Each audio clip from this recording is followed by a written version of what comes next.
I am just back from meeting with my consultant, Dr. Birmingham, and I must say I feel like a weight has been lifted off my shoulders or something.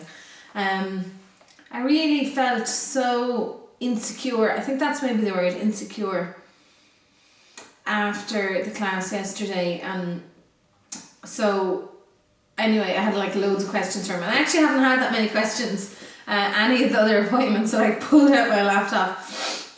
But he was great. He, you know, and there was a part of me that was a bit like, I don't know, because I'm normally so good at, like, you know, saying what I want, but sometimes in those situations you don't like to be kind of telling someone else their job either. So anyway, I just, you know, kind of put it to him, what does he think about this and that, and he was really great. He really put my mind at ease. You know, I asked about the symptometry, and he said, yes, it's used routinely. And I said, well, I don't know if I really want that. And he said, that's not a problem. So that was good. I asked him about positions as well for giving birth, because I'm worried about the SBD. I really can't lie on my back. And he said, you know, that really maybe on my side is probably going to be best. So, you know, that's good. And he definitely seemed to be open to other positions, which that made me feel better. And I suppose the end of the day, he said, Aoife, you know, don't worry, like nothing is going to happen without your consent. And I think that's the biggest thing that I felt yesterday, that all of these things could happen to me without me actually, you know, being part of that decision-making process, or Alan or somebody. Oh, it's gone really dark. So that definitely, he really put my mind at ease today. And, you know, there are other questions I was asking him about delaying clamping the cord, and he gave some good rationale why maybe we shouldn't delay it too long. So I kind of feel like we had good compromise, like we met in the middle with some of the concerns that I had.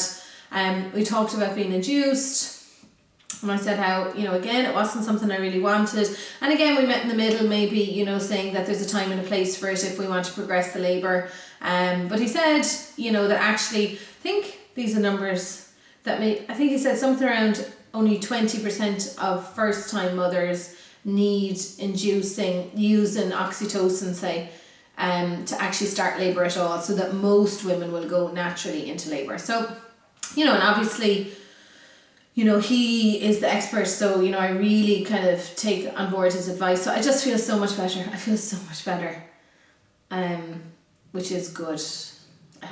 You know, you need to feel secure, and I really feel protected maybe now that, you know, he's there to kind of, and I'll be looked after maybe, and I don't have to, just because certain things are hospital policy maybe doesn't mean that you can't have your say either. So yeah, so all in all, it was good.